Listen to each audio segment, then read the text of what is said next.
رسول اللہ صلی اللہ علیہ وآلہ وسلم نے فرمایا، اسلام کی بنیاد 5 چیزوں پر قائم کی گئی ہے۔ اول، گواہی دینا کہ اللہ کے سوا کوئی معبود نہیں، اور بے شک حضرت محمد صلی اللہ علیہ وآلہ وسلم اللہ کے سچے رسول ہیں، اور نماز قائم کرنا، اور زکوٰۃ ادا کرنا، اور حج کرنا، اور رمضان کے روزے رکھنا۔ صحیح بخاری حدیث نمبر 8۔ آپ صلی اللہ علیہ وآلہ وسلم نے فرمایا کہ ایمان کی 60 سے کچھ اوپر شاخیں ہیں، اور حیا شرم بھی ایمان کی ایک شاخ ہے۔ صحیح بخاری حدیث نمبر 9۔ آپ صلی اللہ علیہ وآلہ وسلم نے فرمایا، مسلمان وہ ہے جس کی زبان اور ہاتھ سے مسلمان بچے رہیں، اور مہاجر وہ ہے جو ان کاموں کو چھوڑ دے جن سے اللہ نے منع فرمایا۔ صحیح بخاری حدیث نمبر 10۔ لوگوں نے پوچھا، یا رسول اللہ، کون سا اسلام افضل ہے؟ تو نبی صلی اللہ علیہ وآلہ وسلم نے فرمایا، وہ جس کے ماننے والے مسلمانوں کی زبان اور ہاتھ سے سارے مسلمان سلامتی میں رہیں۔ صحیح بخاری حدیث نمبر 11۔ ایک دن ایک آدمی نے حضرت صلی اللہ علیہ وآلہ وسلم سے پوچھا کہ کون سا اسلام بہتر ہے؟ فرمایا، یہ کہ تم کھانا کھلاؤ اور جس کو پہچانو اس کو بھی، اور جس کو نہ پہچانو اس کو بھی، الغرض سب کو سلام کرو۔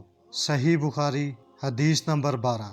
حضرت صلی اللہ علیہ وآلہ وسلم نے فرمایا، تم میں سے کوئی شخص ایماندار نہ ہوگا جب تک اپنے بھائی کے لیے وہ نہ چاہے جو اپنے نفس کے لیے چاہتا ہے۔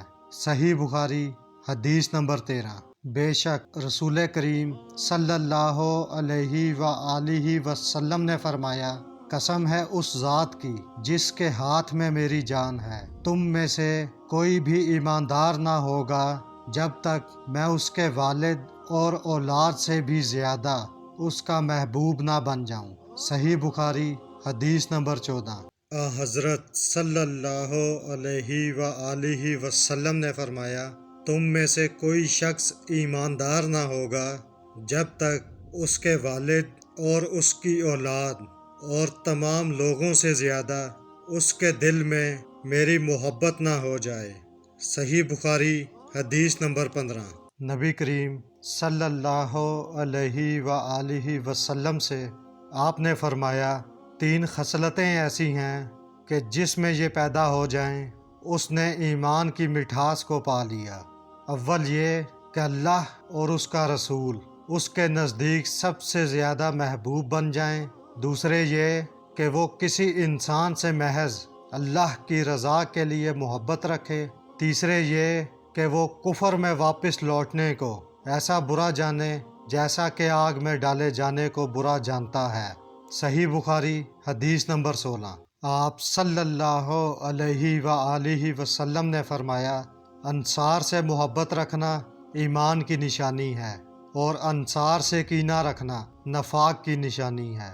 صحیح بخاری حدیث نمبر 17۔ رسول اللہ صلی اللہ علیہ وآلہ وسلم نے اس وقت جب آپ کے گرد صحابہ کی ایک جماعت بیٹھی ہوئی تھی فرمایا کہ مجھ سے بیعت کرو اس بات پر کہ اللہ کے ساتھ کسی کو شریک نہ کرو گے، چوری نہ کرو گے، زنا نہ کرو گے، اپنی اولاد کو قتل نہ کرو گے، اور نہ عمدن کسی پر کوئی ناحق بہتان باندھو گے، اور کسی بھی اچھی بات میں اللہ کی نافرمانی نہ کرو گے۔ جو کوئی تم میں اس عہد کو پورا کرے گا تو اس کا ثواب اللہ کے ذمہ ہے، اور جو کوئی ان بری باتوں میں سے کسی کا ارتکاب کرے اور اسے دنیا میں اسلامی قانون کے تحت سزا دے دی گئی تو یہ سزا اس کے گناہوں کے لیے بدلہ ہو جائے گی، اور جو کوئی ان میں سے کسی بات میں مبتلا ہو گیا اور اللہ نے اس کے گناہ کو چھپا لیا